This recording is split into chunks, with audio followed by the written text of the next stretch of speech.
أعوذ بالله من الشيطان الرجيم بسم الله الرحمن الرحيم الحمد لله رب العالمين والصلاة والسلام على رسوله الكريم وعلى آله وصحبه أجمعين. You know, all of us, we get really sad, like our hearts are breaking because so many things are happening to Muslims all over the world. So many countries, you know, people are being tortured, people are being killed, people are being kicked out of their homes. Even in this country, you know, we see how people are being treated. People trying to escape their countries, come into this country, their kids are being taken away from them, they're being locked in cages, they're being sent in buses and abused in, you know, these places. And so we wonder, oh, how are people so cruel in the world, right? But what we have to look at is we have to start and look at ourselves and really pay attention to how we treat each other, okay? It's very important. And the Prophet ﷺ, he told us that, you know, even the animals on the Day of Judgment, they're going to be taking recompense from each other. So if there's an animal that, you know, with his horns attacked another animal, that other animal is going to come and get his revenge on that animal on the Day of Judgment. But the thing is, animals don't have to worry about good deeds and bad deeds, but we do, right? So what's going to happen with us on the Day of Judgment? Well, when the Prophet ﷺ told us, أَتَدْرُونَ مَنِ الْمُفْلِسِ? Do you know who the bankrupt person is? They said, sure, we know who the bankrupt person is. They have no money, they have no property, they have nothing. The Prophet ﷺ said, no, the real bankrupt person is the one who comes on the Day of Judgment. He did all his prayers, he did all reading Quran, he did all the good deeds, right?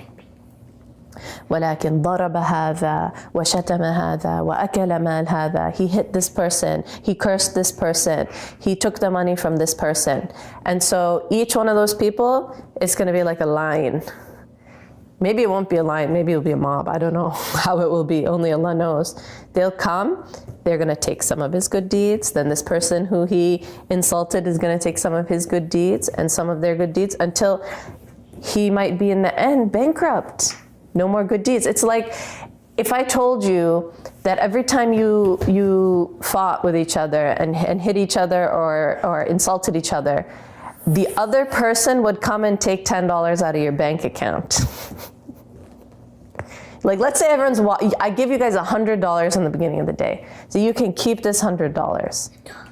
But anytime you do something wrong to someone else, they're gonna come and take $10 from you. Are you going to make one peep against anyone else? Are you gonna lift one finger against anyone else? Are you gonna even look at anyone else rudely? No, right? Because we know our $100 are gonna lose it. So it's the same thing, our good deeds. We work so hard to pray, so hard to fast. But if we mistreat each other, then all of those good deeds, forget about it. I mean, a woman went to hellfire, is gonna go to hellfire just because she mistreated her cat. Oh yeah, I know. Her cat, you know? Then how about if we're mistreating, you know, the people around us? Here's the thing though. It's, and let me tell you a hadith of the Prophet ﷺ. Yes. What about Ramadan, where they treat other people? Yeah, in Ramadan, exactly. You don't want to lose the reward of your fasting. One time, Aisha radiallahu anha, she made a mistake. She was the wife of the Prophet ﷺ. She was one of the best women ever, who ever lived. You know, she made a mistake one time. And so when Safiya radiallahu anha, she was talking about Safiya and she made a hand gesture to show like, oh, she's short, right? And the Prophet sallallahu alaihi wasallam told her, and she made some comment like, you know, oh, Safiya, such and such, whatever it was she said, some comment, we don't know. He said, you have said something, you know, she made some comment about how she's so short or whatever, and he said, you have said a word, لَقَدْ قُلْتِ كَلِمَةً لَوْ مُزِجَتْ بِمَاءِ الْبَحْرِ لَمَزَجَتْهُ. If you took this word of yours, you mixed it, like let's say it was ink, it was like a poisonous ink, and you mixed that one word, Aisha said that, oh, she's so short, and that hand gesture, you mixed it in the ocean, Ibrahim, you mixed it in the ocean, it would turn the whole ocean into poisonous water. Like, he didn't say poison, but like meaning if it was some substance and you mixed into the ocean, the whole ocean would change. And that's just from not even saying a rude, like, we don't even think of that as a rude thing, you know? And that we just think of that as like, oh, you're just making a comment. The fish. So anyway, you know, my dad, he would always teach us when we were growing up. Sometimes, you know, when we were with our friends, we were with our cousins, we would say stuff to each other. We'd be like, oh, you know, so-and-so. We would give our friends nicknames sometimes. And like this person's nickname would be like, oh, I don't know, stinky or fatty or something like that. And he would say, don't use those words. And we would say, oh, but it's a joke. Everyone laughs. Even they don't care. They don't care that we call them that. And he would say, no, they might not say that they care, but deep down it's going to affect them. Right? So that's just the words, right? So we're talking about words. Now we take it a next level. What about hands? The Prophet ﷺ said that the true Muslim is the one who other Muslims are safe from their tongue and from their hands, right? And he also said, La darar wa la dirar. There's no harming, you know, don't give harm, cause harm, or try to return harm to people. And so, you know, we have to think about this, how we interact, because, you know, it's very easy for us to do this with each other because we're all familiar with each other as family, close family, you know. But I want you to think about this. Let's say you go to someone on the street, or you have a friend who's not really a close friend, but just like a person you met, let's say in the masjid, and you see them every once in a while. Imagine if you treated them the way you treat your family. Would they ever want to see your face again? Think about that. Ask yourself that. If I treated this person at my school the way I treat my family, my cousins, my brothers and sisters, my mom and dad, my husband or wife, my parents, whoever, if I treated my friends like that at school, would they ever invite me to their house? Would they ever talk to me again? You know, that's what we have to, and for us too, the adults, like especially for us, you know. But so this is something we really have to think about. It's a really serious thing, okay? Just because you guys are cousins, and for us adults, just because we are relatives and, you know, aunts and uncles and nephews and nieces and husbands and wives, like, it doesn't mean that we are exempt. Okay, we're gonna be asked too, all right? And if you do mess up, that's okay, you're human. It's okay, you're a human being, you mess up, but make amends with the person before you end up on the day of judgment, because it doesn't matter on the day of judgment. It could be your own brother, you know, like little brothers and sisters, they fight, right? It could be your own brother on the day of judgment, your own sister on the day of judgment, and they're gonna take your good deeds if you harmed them, right?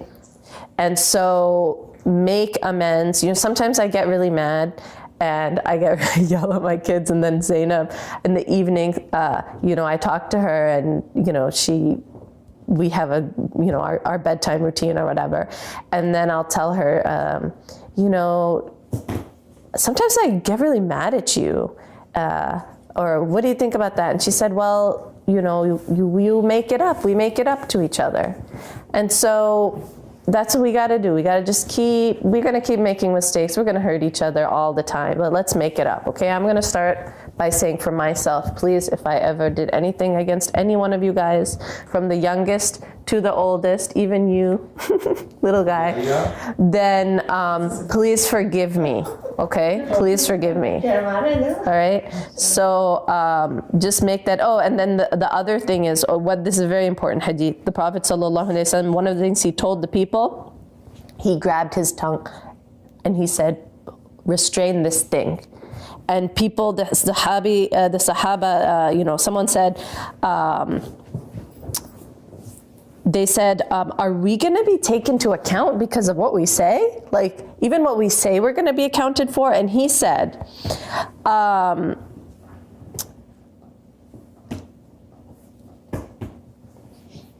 I want to make sure I translate it correctly. That will people be cast into the fire except by the harvest of their tongues? Like, this is going to be one of the main things that people end up in the hellfire because they said the wrong things. They said not just the wrong things, maybe the way they said it even, right? So the Prophet ﷺ said, if you can guarantee this thing, your tongue, you will go to paradise. So let's work on that, our tongue and our hands.